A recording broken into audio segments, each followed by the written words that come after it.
improved anything, or how do you look at how you played? I think I proved a little bit, but I feel like me personally, I could have done a lot better than what I did. But I'm just thankful to be in the position that I'm in. Hey, Rod, your first play in the Big Ten, you get a tackle for loss. Take me through what happened and how that felt. Well, throughout the week of practice, that play right there, I saw it so many times during practice, and I saw it in game. I was like, oh, it's on. So then I just attacked the center, released him, made a tackle in the backfield. I was like, dang, I really just made that play. And I'm in the Power 5. Like, I'm here. Like, whew. Yeah, and how different was it? I know you've gone up against teams like Clemson in the past, but how different was it going against the Wisconsin offensive line, which is known as one of the best offensive lines, than going up what you went against in the MEAC? For me, going up against them, it was just, I thought to myself, it's time to make a name for myself. Like, I was ready for all the smoke, all the action, I wanted the pressure, so I was ready to compete. And yeah, those boys are bigger than, most O-linemen in the MEAC, so I know I couldn't slack off. What's that mean for you going into this week and the next week, just to have some success in your first game? Well, after talking with, relatives and them telling me, like, after the performance that people told me I had in that game, it's like, yeah, you can't let up now. It's time to show them what you got. Thanks, Rob.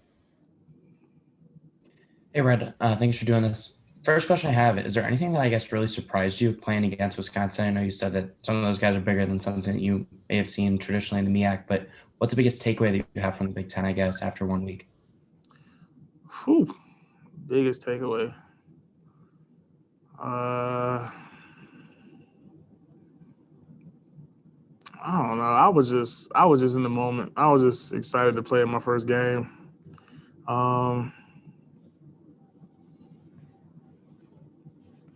Yeah, just excited to play in that first game. And then if you could walk me through that sack that you had, I think it was in the first or second quarter. Kaelan helped you a little bit on it, I think, as well, but you got most of the credit for it. What was it like to just get that first one? I know you talked about the tackle for loss, but sacks are, I know, what you really strive for at D-tackle. Yeah, so, before the game, I was like, I got to get a sack. And if I get a sack, I'm throwing up the hooks. So I gotta shout out my fraternity. So when I saw the quarterback, I was like, oh yeah, I'm about to get this. And then I was like, after the play, I knew what I was gonna do. So I just threw up the hooks, and I was like, yeah. When you say throw up the hooks, what's that mean? And what did your fraternity brothers kind of say to you afterwards, maybe after they saw you throw up the little symbol that you guys do? Oh yeah, I had to shout out the Rock Out Boys. That's my line. I had to shout out my LBs and everything. So my fraternity, Omega Psi Phi, we throw up the hooks to represent that. And so after I got the sack, that was a celebration. Thanks, Rod. Really appreciate it.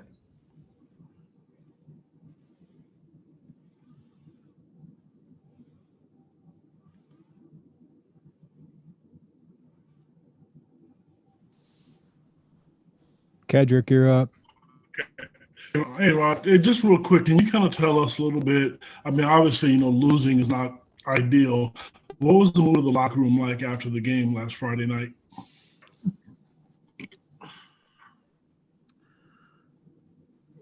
It wasn't good. It wasn't good, I can tell you that. Nobody wants to lose like that. It was kind of just, we knew what we did wrong.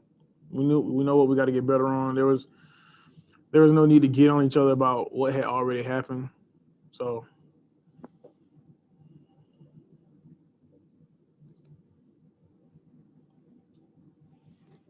Rod, it seems like Coach Lovey's system just kind of suits you perfectly. Am I wrong in that, where he likes his D tackles to get up the field vertically, and you're not doing a whole lot of space eating? You're trying to shed blocks and you're trying to create havoc in the backfield. That seems like your style. Oh yeah, I'm definitely trying to make plays every chance I get. Is it a situation where you like to go forward, and it's a perfect scenario for you that you're not trying to just eat up blocks in a sense for other guys to make plays? Yeah, it is a perfect scenario.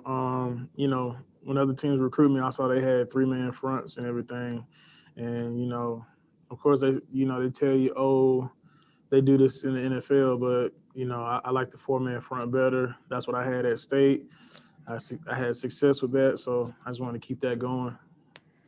From a pass rush standpoint, last question is, I know Lovey was a little disappointed in how you guys weren't consistently able to get to him.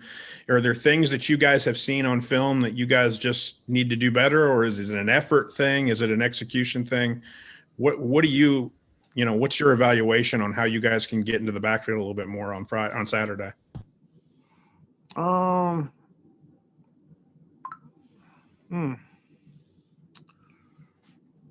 It's kind of just how can we get in the backfield better? I guess as a defensive line, we just got to be more aware of where we're at. Just got to be more aware. Like, we're in a perfect position, but we don't see that perfect position, so then we get out of that position. So we just got just more awareness. Thanks, Kendrick. I appreciate it.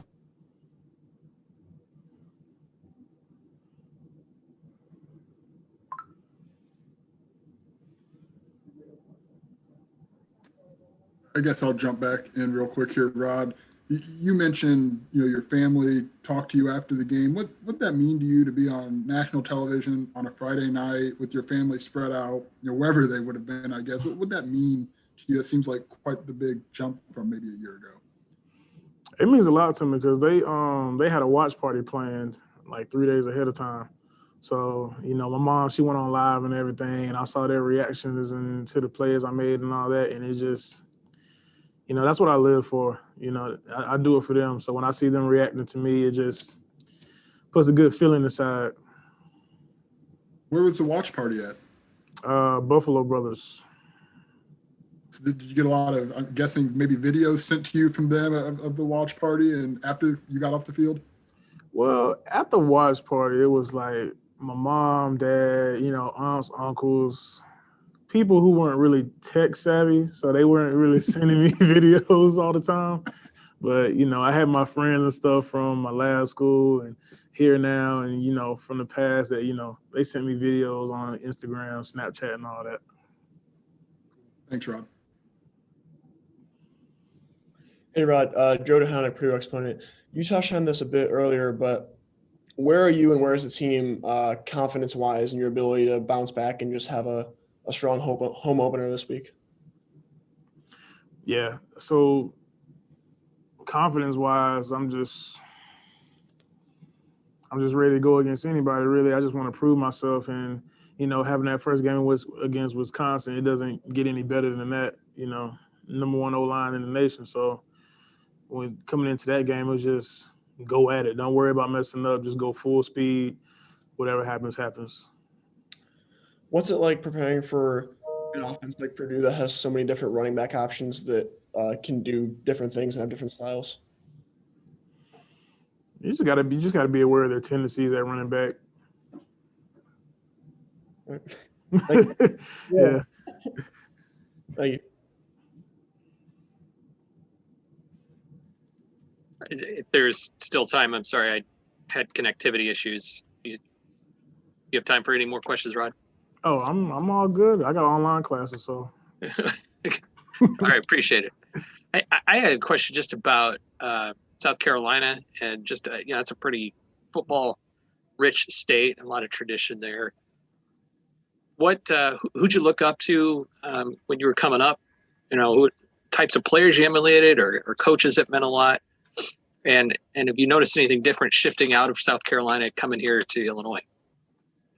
So starting from my freshman year, I looked up to Javon Hargrave. So when I first came into South Carolina State, they were always comparing me to him. And so I would go and watch his film, see what he did. I would watch the old film, see what he did in games. Got to give a lot of credit to Coach Blanchard, bringing me up over the years. He was real hard on me.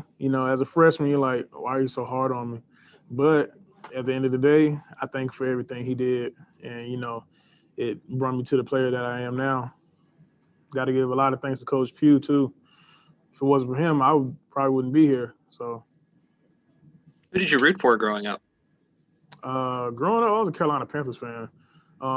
With college football, it was North Carolina State, but they didn't come my way, so it's all good. No hard feelings, but. And you may have touched on this already, so I apologize, but a game under your belt, I know it's not the result you wanted, but has it further validated your decision to come here and not any other places that you had offers for? Oh, yeah. Yeah. I like it here. Good decision. How so? I mean, with a coach like Coach Smith, I mean, that's at least 15 years of NFL experience. So any question I have about the next level and with the resources that they have here, there's no reason for me not to be prepared. Well, thanks much, Rod. Rod, as a quick follow-up to that, do you ever look at what's going on at Florida and go, glad I'm not dealing with that? Like, they haven't played in a couple of weeks and I'm having COVID issues constantly. It seems like you kind of made the right call. Yeah, I'm not gonna lie. Like the past couple of weeks, when I saw the COVID case and everything, I was like, dang, oops. I guess I did make the right decision. Thanks, Rod. Appreciate it.